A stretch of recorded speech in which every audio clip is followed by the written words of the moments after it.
One of the things we've been talking a little bit about the last few days is that the NBA season will end before the NHL season, which almost never happens. I don't know if I don't think it ever has it ever.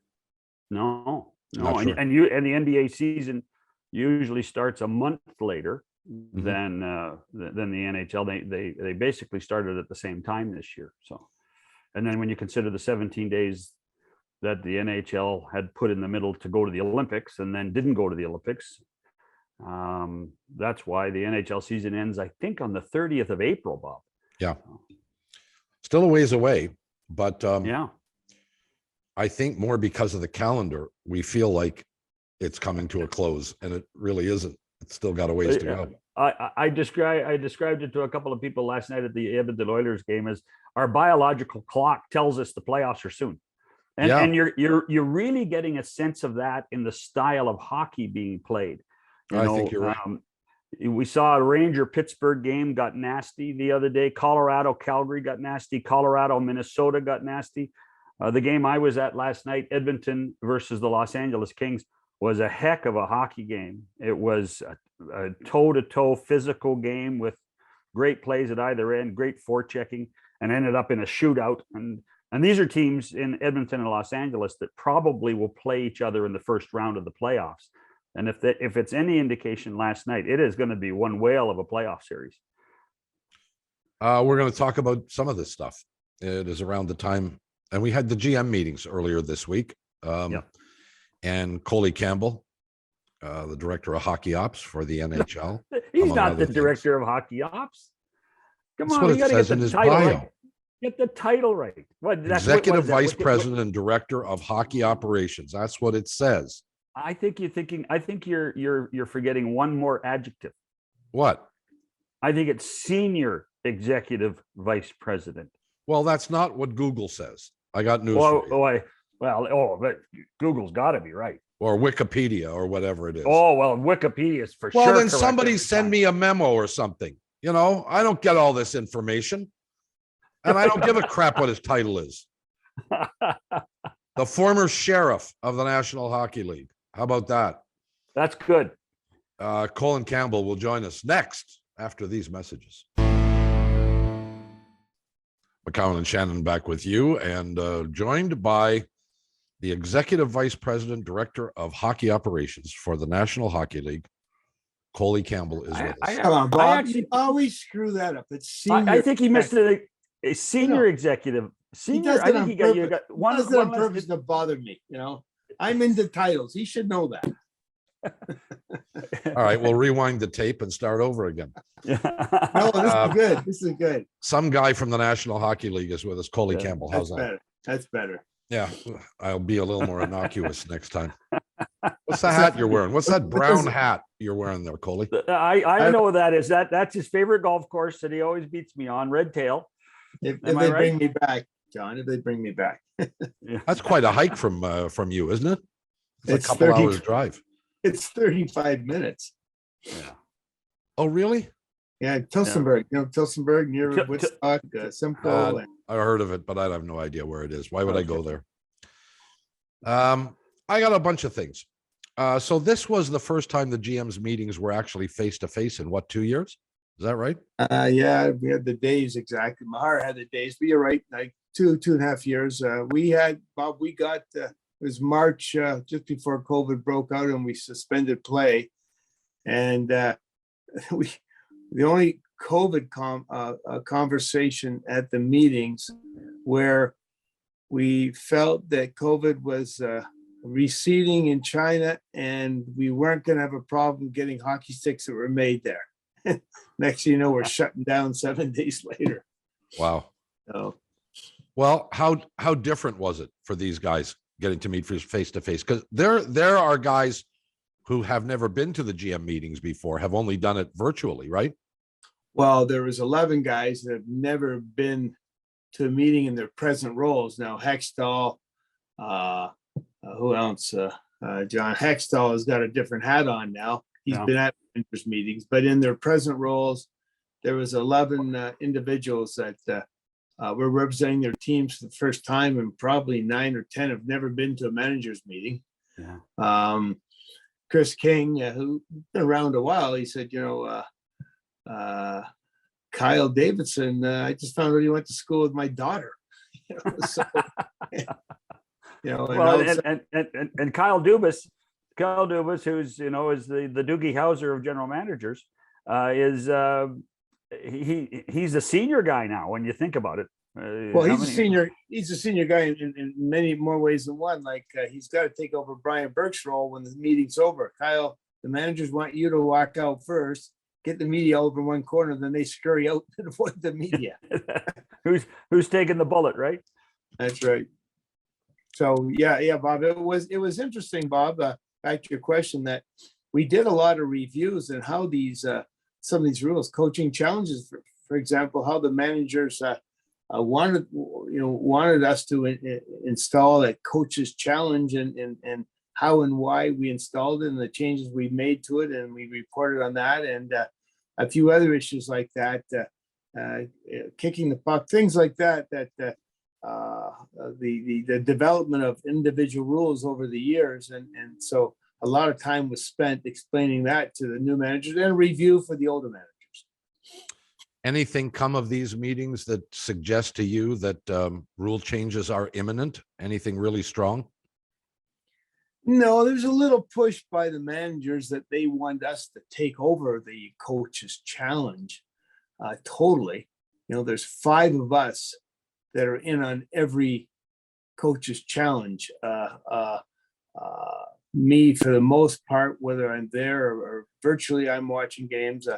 Mike Murphy, Chris King, Rod Pasma, Kay Whitmore. And so there's the one thing we strive to accomplish is consistency of those challenges.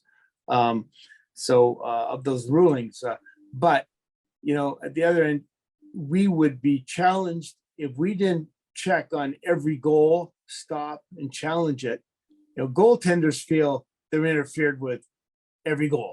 Yeah. So challenge it. You're looking to the bench. So for sure, the bench and the team would be looking to us. So we get a lot more challenges. And so the question, right, how long do you want the games to be? So let's start challenge every tripping penalty. So we won't go there. But as far as overall rule changes, no, we didn't get that feeling at all. We talked about some of the rule applications, the 5-minute major that can be reduced to 2. We talked about reducing it to 0 if it's not even a penalty. So things like that, but no major changes, Bob, at all. No. Well, the coaches, I mean, the managers want to get rid of want you guys to do the coaches' challenges, so there isn't a minor penalty to their team, right? I mean, isn't right, that right. Wouldn't that be the concept? Because that's the double whammy. That was introduced at one point in a discussion. I said, "Hey guys, you guys came out of the blue and brought that up 2 years ago, and the vote was 30-0 with 1 abstention to add the 2-minute minor for goalie interference. So you can't just turn around in 2 years and say, let's take it away. It's working, better than the timeout. So, they don't like it. I understand it's tough to see through things, especially teams from the West are totally embroiled in battles, like these guys will run over their grandmother to win a game at this time of the year. And we all understand that, they're competitive. Well, go ahead, John. No, I was going to say the other part of this is that as we prepare for the playoffs now, basically 3 weeks later than we normally do, there's always the discussion that they call that the NHL calls the playoffs differently than the regular season. Does that discussion get proceeded, and do you believe it? Well, first of all, if you check the stats out, I think the last 2 years, our average penalties are more in the playoffs than in the regular season. So there's a stat. I'm not a big believer in stats, but I'm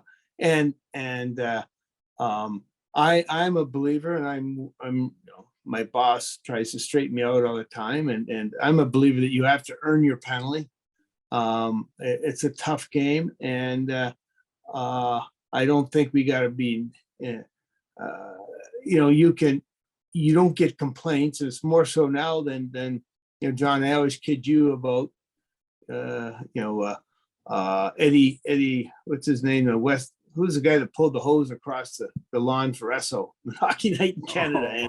And Murray Westgate and Ward Cornell and all those guys, going way back to CBC in the early years.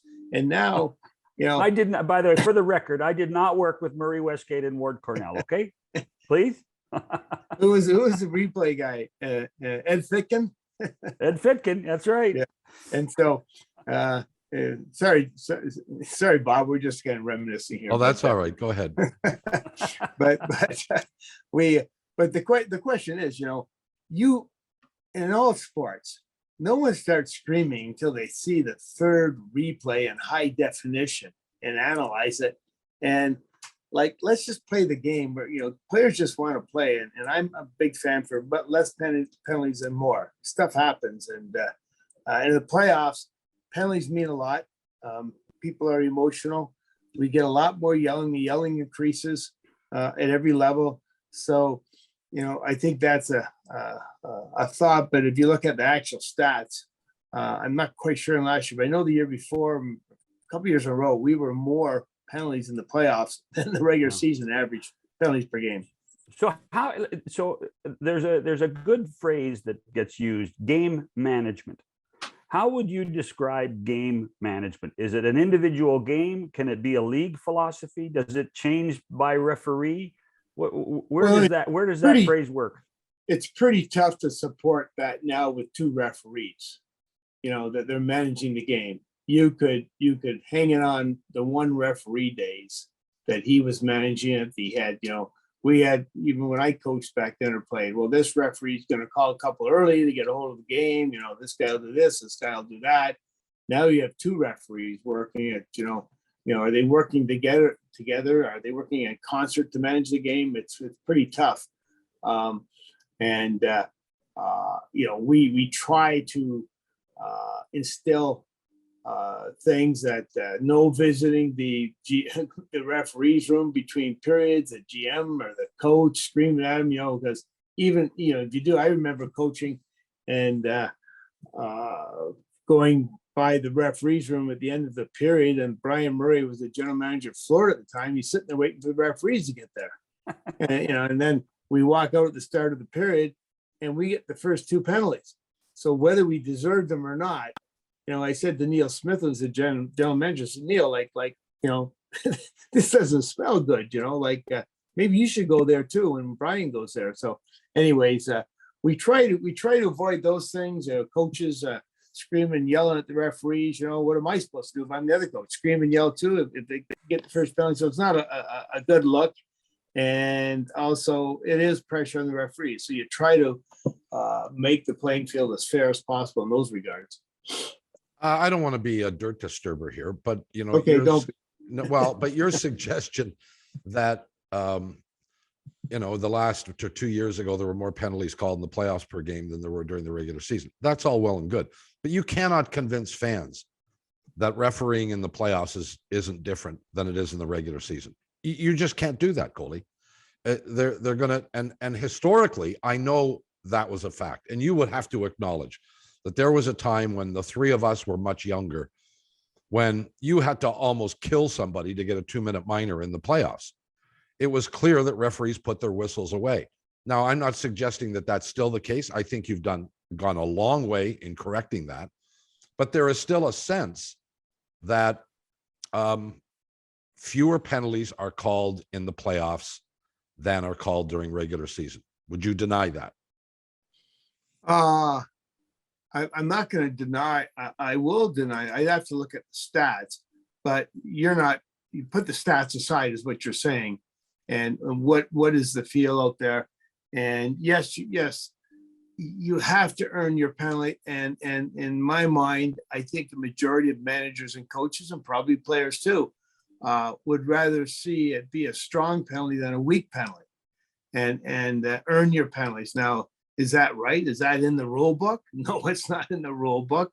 But what is your feeling? If you're going to get penalized, like when you don't call a penalty, and if you do call a penalty, a wrong penalty, then the impact is immediate. You put a team down and they're going to score, maybe. You don't call it, you never know what would happen, and you're not going to affect the game. Now, one might argue, well, you are affected by not calling the penalty and you're holding or clutching or grabbing the player.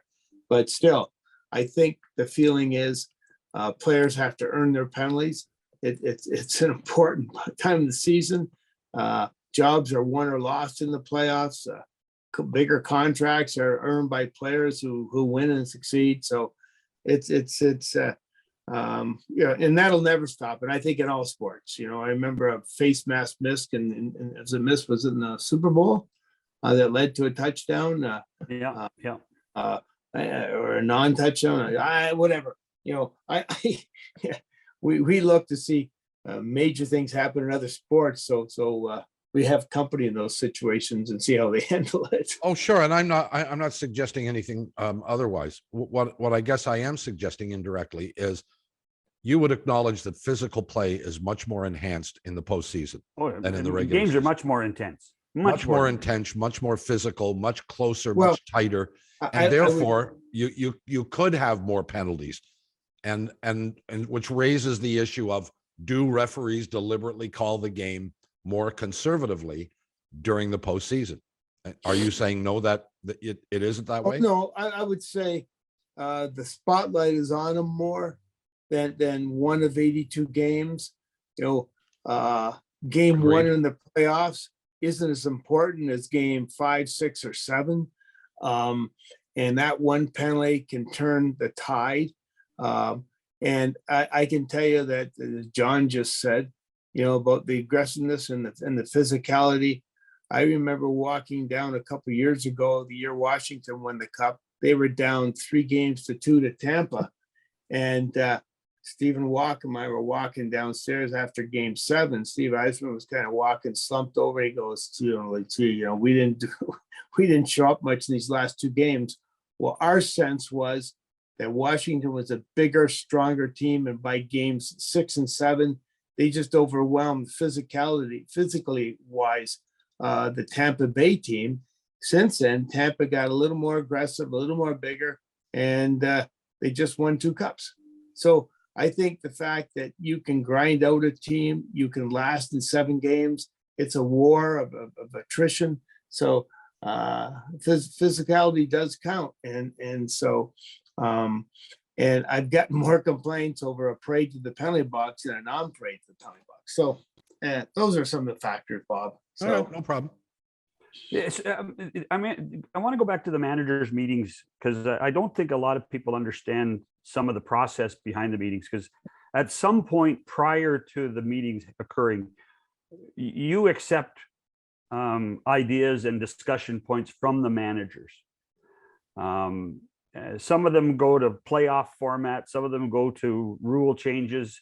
How much of those discussions actually occur, and is there any traction from any of them? Yeah, there's traction. I think people have to understand, first of all, this committee of managers at this point in the season, it's a work-related meeting where we, in the past, because this year with COVID just ending and the uncertainty of that, we were going to have a meeting when we planned it 6 months ago. That we planned a 2-day meeting instead of a 3-day meeting.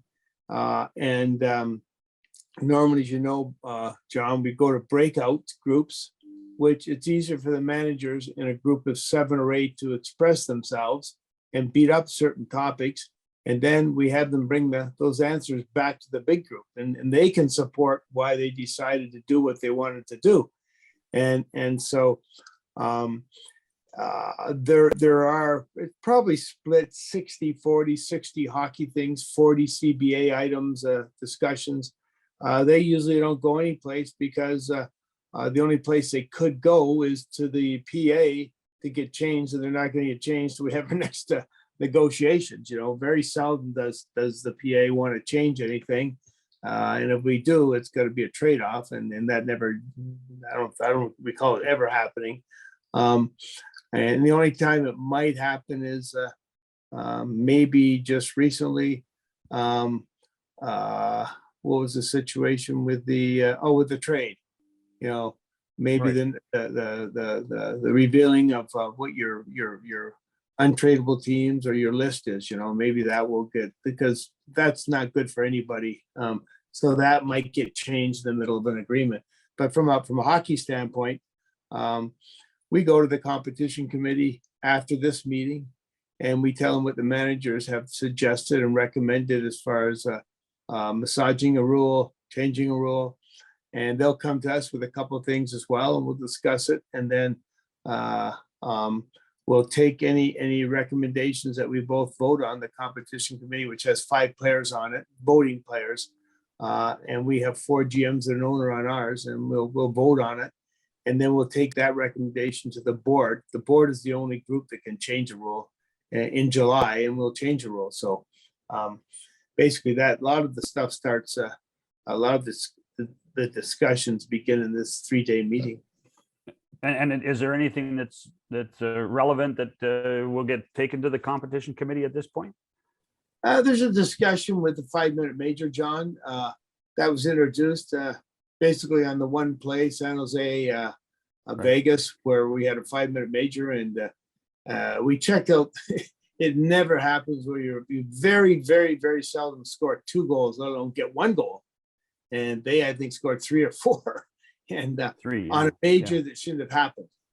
And so when you say a change, what are you suggesting, that a guy comes out of the penalty box? no. The referees from that situation, the referees can review it, Right. and we don't get involved at all. Hockey ops. We have a full-time supervisor, which was a former referee, be it Dvorsky, be it Van Massenhoven, be it Billy McCurry or whoever, O'Halloran. They are in a room from the start of games every night to the end, and their one job is to consult with the on-ice guys about that major. If they've assessed a 5-minute major, they get to review it and look at it, and they can drop it to 2.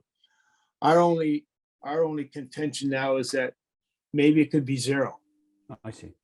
And if you see a major that, for example, the other night, McKinnon got knocked out by Hall, basically, or dropped, and with a check, it looked like he elbowed him to the head, or hit him to the head. When you looked at it, he caught his stick, and his own stick hit him in the face. Mm-hmm. And so, in our minds, that should be 0. So situations like that. So we've talked about that, and we'll take that to the competition committee. But that hasn't been approved. That notion of No, reducing a no, 5-0 has to be mitigated still. Yeah, and no rule can be approved mid-season. So, but the process, as I said, it'll go to the competition committee in June, and then if they agree, it'll go to the board for a change in July. We've been chatting for many years now. You've been gracious with your time on too many occasions to count.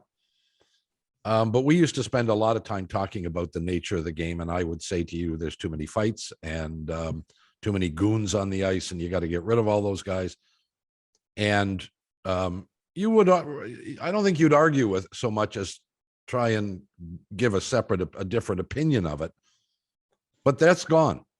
That essentially has dissipated now. We really don't have many, if any, predetermined, pre-prescribed fights. They're almost invariably as a result of something that happens on the ice where somebody gets mad. Are you happy with the game right now? Are you happy with the way the game is played? Or would you personally like to see it be more physical, less physical? What do you think? I would say, Bob, in my life in the game, from a player to a coach to an administrator, I was nervous at one point in time when you had 6'6", 6'8" gladiators. Maybe they'd get 2 points if they were lucky. Pucks would go off their legs or something, and they were there for one reason. And it on my watch, I was getting real nervous that not just by watch, somebody was going to get hurt and hurt badly, if not killed. And because my feeling is, when it's not for the right reason, when something takes place not because it should, because you're avenging a dirty play, or 2 players get really mad at each other and emotional, and a push turns into a cross check, turns into a face wash, turns into a punch. Now you get Jonathan Toews fought the other night. I don't think he's ever fought. No. He was mad and he was avenging something. I don't mind mad fights. And the other thing that's really, we're almost out of visorless players. It was grandfather. We might have 8 or 9 left in the whole league. these guys are finding out it's crazy to punch a helmet and a visor. And so there are the only thing I'm two things that probably personally I can't figure out is why, when a guy throws a clean check, do you have to go and fight that guy? I just don't get that. And I argue with managers, and we addressed it in a meeting. I wasn't ready to do it this meeting. We had it on the agenda if we wanted to bring it up, but I've talked to some managers. They say, well, he's looking after his teammate. I said, well, do the old Gordie Howe thing. Wait a while, look at it. If it's dirty, then go back and say you got to address it, but not immediate response, because like the kid in New York, the defenseman from Winnipeg, John, who's that? Trouba? Trouba. He's thrown 4 or 5 good hits, and he's had to fight after each one, and it just doesn't seem right. And the other thing is, I think because at every level there's not that much hitting, and I think players really put themselves in a crazy position. The last moment they turn, and a guy's just going to finish his check, and he puts himself into a tough spot, and he gets hurt, but only because he didn't get his elbow up, his arm up, he didn't protect himself, he was bent over, and that's kind of you say, well, who are we going to suspend here? The guy who threw the hit, or the guy who put himself in a crazy situation? In the old days, your dad would say when you got home, like, what are you doing, son? Putting yourself in a position like that, you got to be ready for that. You got the puck and it's 1-2, someone's going to be there pretty soon. What's Fred Sherrill say? Arrive in a nasty position or whatever, so anyways, those are the only two things, Bob, and I think the game's in a good place. It's competitive, it's fast now. The one thing people forget about, and there's so many things out there, the sticks now are so good, it's like golf clubs. These guys don't take slap shots anymore. They take wrist shots, and they all take hard wrist shots, and they can score from 40 feet. We and the skates, the blades now, guys can skate a lot better than they could. The players are really good and talented and everything. The ice, you go into my kid Mike Murphy. I said, how do you ever play the years you played that ice in LA? Now the ice is good in every rink, as good as it can be. So it's and I'm sure it's the same in every sport, So it's pretty good, but you always got to keep a check on it. The other fascination for me is that we're now, I think, into basically a full generation that have never played the game with clutch and grab. Like Connor McDavid has never played, even though he I think sometimes he feels he is clutched and grabbed, but he's never played in the league with the old-fashioned rules, the rules that you changed in 2004. And the speed of the game is so much faster now than it was. That's where the injury factor is now, don't you think? Yeah, John, you eat and sleep hockey, and you probably watch games 30 years ago when you're in your spare time, you're like a mailman going for a walk on his day off, and you can really see it now when you watch a game from the 80s or 70s, the clutching and the hooking, the grabbing, and you wonder then. The Gretzkys and the Bossies, and I remember playing the finals of the old Vancouver Sweaters against the Islanders in the finals, and Tiger Williams just killed Bossy, and he won the Conn Smythe. He played despite the cross checks, the hooks, the slashes. He just kept going. So those players achieved their stats amidst, and of course all the other things, and the eating, the travel. The medical, like Bobby Orr, like the poor guy, he should have played another 10 years, but they'd have to cut up his knee for a little operation, so there was lots of things that made the game different back then and so much better now, but you're right about that. With Colin Campbell, we'll take a break and come back with more after these messages. McCowan and Shannon with you on the podcast / radio program on Sirius XM channel 167. Colin Campbell, who has a long title that I'm not going to try and repeat, as he gives me hell if I get it wrong, is with us. No, not if, when. When, exactly. Yeah. So here's one that I'd almost forgotten about, and I wonder how many other hockey fans have forgotten about it, but it's come up a couple times in this show. And I think when we've talked to goaltenders who are retired goaltenders, And that is the Yeah. size of goaltenders' pads. Is that being addressed still by the league? You know, it's been addressed every day, and more so in July and August. In our office, Kay Whitmore has to come from his cottage every 2 or 3 days, come to the office in Toronto, and there will be 50 to 60 to 70 boxes of goaltender equipment. Every piece of equipment has to be measured, photographed, and tagged by Kay, and then it's sent to the team. Right. It's sent from the manufacturer. So Kay knows every piece of equipment the goalie is wearing. And you know, with the video now in the high definition, you'll see Kay all of a sudden pick up the phone in the room, call a trainer and ask him about a blocker or a pad or whatever. And you know, we're not that naive to think that there's not going to be another way a goalie wants to cheat. And you know, if you're not cheating, you're not trying, meaning doing something with his equipment. But we're still on it. You know, what are we up to? 6.2 this year, goals scored. Mhm. So we've come up from 5.5. As I said, you know, they may be known for bigger equipment, etc. But you know, is it protection, or is it, you know, stopping area? You know, is it why are they getting bigger? And having said that, as I said, the players are faster. The sticks are so much better. The shots are so much harder.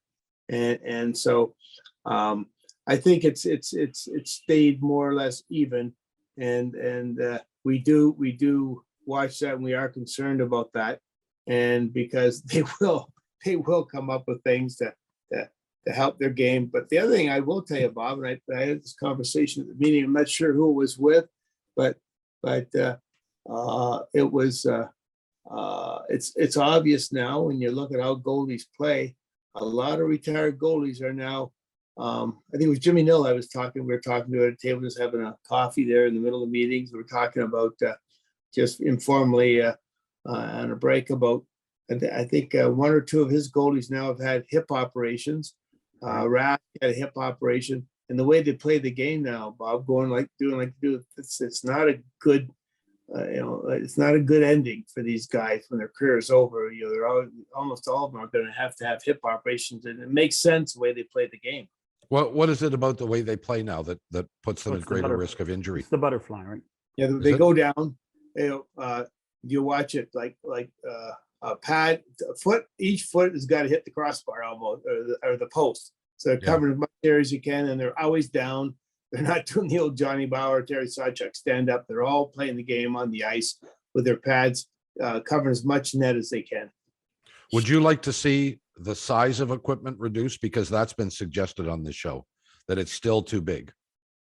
Hey, you know, Bob, we've tried so hard, and we had, you know, like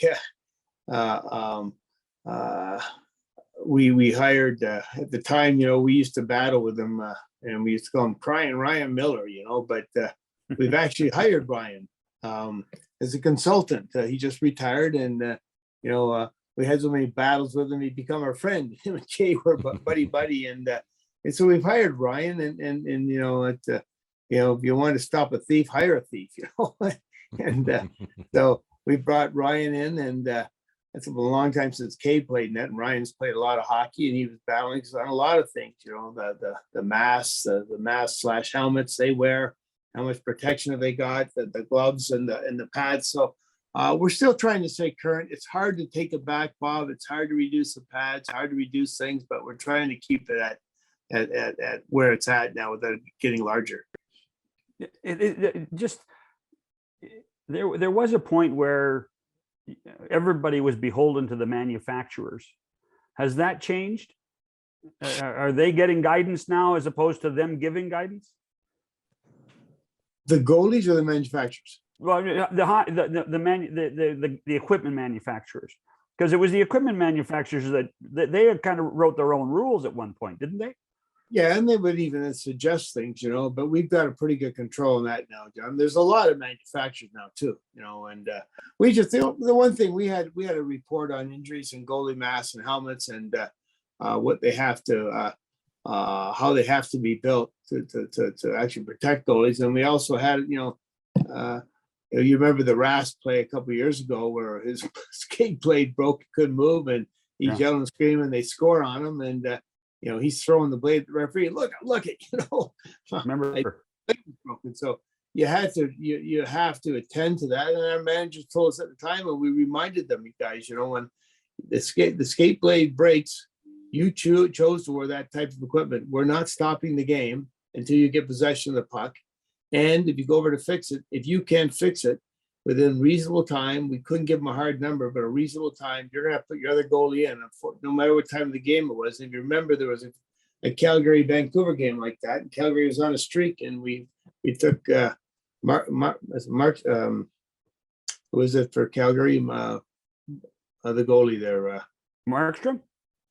We took Markstrom out of the game. We said, you can't fix him out of the game, put the other guy in. Then they scored 3 quick goals. So when you had the backup in. So anyways, there's all kinds of little things like that regarding equipment, but it's hard to turn the clock back on where their equipment's now. We beat up a lot. We've reduced a lot over the years, and the way they wear it and the way it's built by the manufacturers, and Kay's got a pretty good handle on the manufacturers and what they do. And if they are suggesting certain changes to their goalies who wear their stuff, we're on it in a hurry.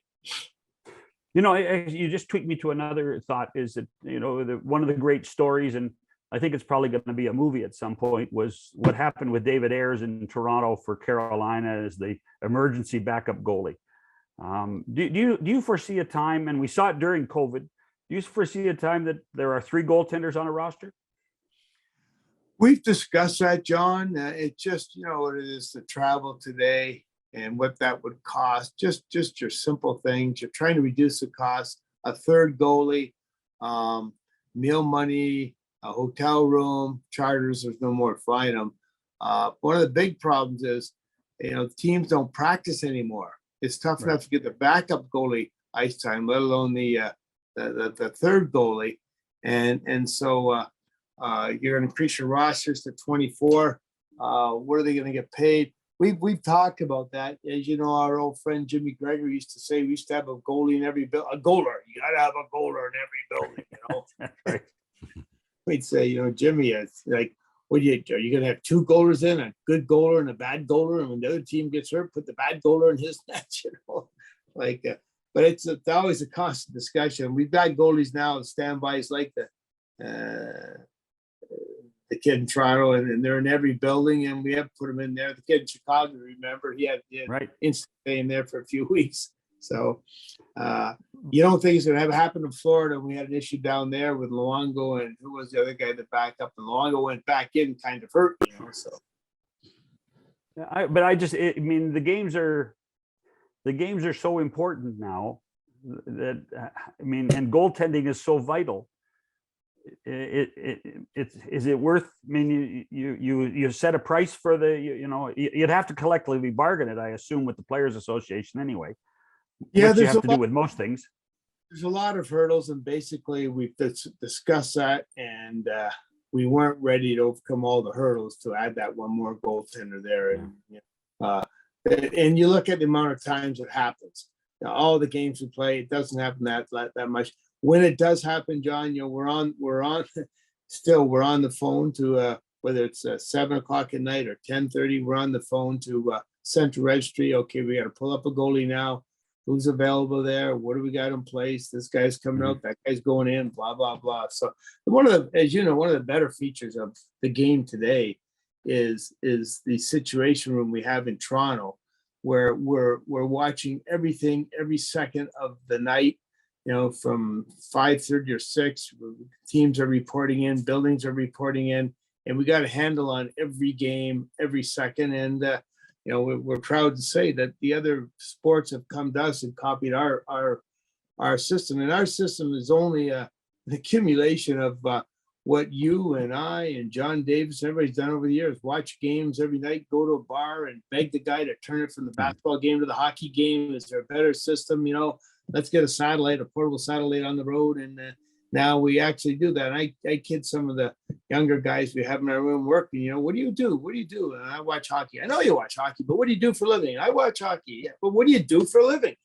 I watch hockey. I just don't drink beer. Hey, so it's hard to imagine now, Coley, because I think it's 30 years with video review in the National Hockey. 30 years. Well, I was 1990, 91, 92, I think. we showed that. I was part of it. Chris King was part of it. Pierre Maguire was on the bench. Scotty Bowman, Joey Kosher shot the puck through the net in Pittsburgh, and the trainer got thrown out. Skip there, he was waving his glasses. Mario was yelling at us. Mark Messier was in the game. It was a great game. Roger Nielsen was behind the bench with me with New York. That was a great. And who was on the ice? Was it Terry Gregson was on the ice talking to the guy upstairs? It was sometimes someone should dedicate 10, 12 minutes to that scene. We showed it once. It was hilarious, And the puck, Joey, as you know, was one of the strongest guys ever with that punch in his arm. He could shoot that puck. He shot it right through the net. And they wouldn't believe video review. Well, my first experience, as it was the same year, was a playoff game in Minnesota with the Red Wings, and Sergei Fedorov came across the blue line and did bar down, hit the back bar of the goal. Play went on. The Red Wing bench went nuts. Fedorov went nuts. The play went for 2 minutes and 12 seconds till the next whistle. And at that point, the old Met Center was the only arena in the NHL with overhead cameras. And the camera showed that the puck went in the net, and the Red Wings won the game, and life went on. So that it was one of those ones where, and they were VHS tapes, Coley. There were VHS tapes. So hopefully the tape you could re-rack it. Mike Murphy and I started in the office in Toronto, both assistant coaches and head coaches. Carrying around VCRs as assistant coaches and watching games in your hotel room on the road. And we had a setup in Toronto when we first started working for the league of 10-inch TVs mounted on a big VCR, and we couldn't stop the game because we didn't want to lose anything on the tape. And we had lots of guys say, "Why don't you guys call it in Toronto?" We couldn't call it until we had teams televised in every one of their games, and you had to have some consistency. As you remember, sure, New York Rangers televised every one of their games, but WOR back in 1984, but there was teams still in 1998, 99, Carolina, not televising their games. In Chicago, they didn't televise any home games. We have only a few minutes left, but I'd be remiss if I didn't get you to make some kind of comment or share some kind of story. Eugene Melnick, the owner of the Ottawa Senators, passing away earlier this week. I got to know Eugene pretty well, and there were moments where I thought he was nuts, but we became pretty friendly, and he was a guest, as John knows, on this program on numerous occasions. We got a Eugene story. What was your relationship with Mr. Melnick like? Well, Mr.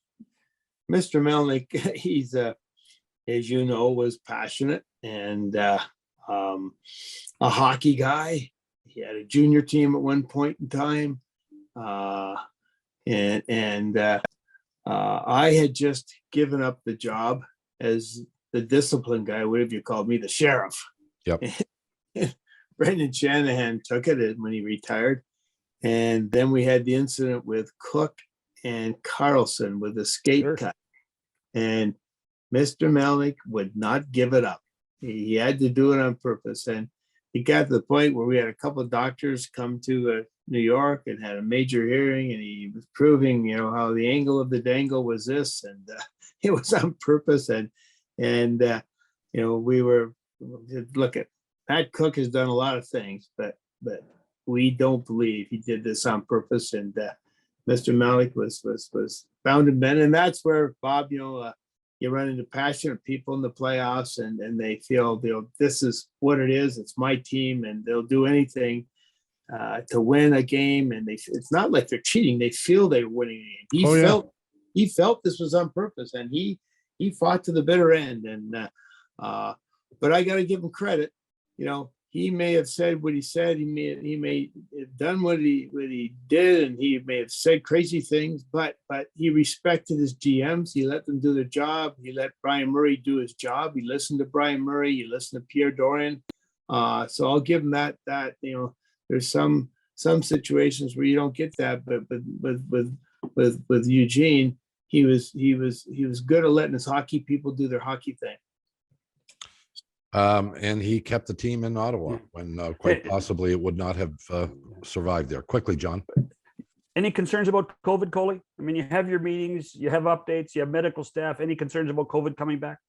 No concerns here. It is what it is. We've gone through a lot of battle, everybody in and out of the game, and I just want to live for the day. And I think our schedule guy did an incredible job this year, replacing all the games. And I just hope that we just get back to normal and back to normal life. So no, just move on and take each day as it is.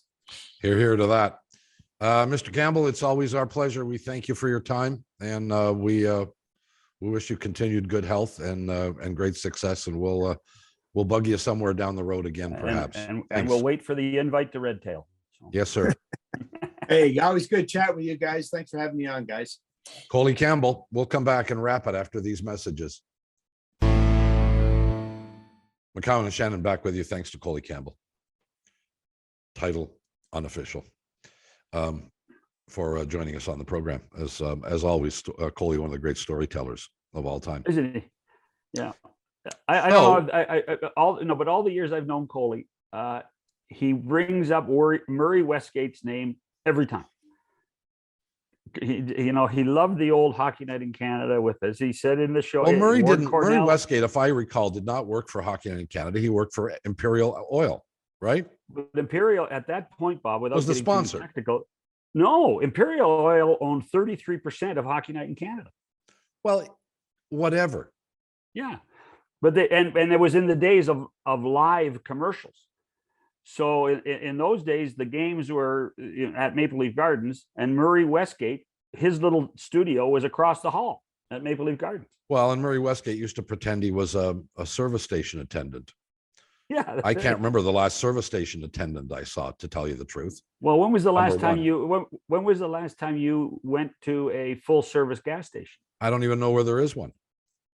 There's one not far from your house. Well, you'll remind me of that after the program's over. Not that I would go there necessarily. Why would I? Well, what the hell? Pay an extra 5 cents a liter to have somebody pump the gas? But they won't come out dressed like Murray Westgate. No, they won't. With the sailor's hat on the bias, and the suit, and sergeant stripes on the arm, and check my oil and check. Are you going to sing? Are you going to sing the song too? Look to Imperial for the best. Is that the one? Yeah.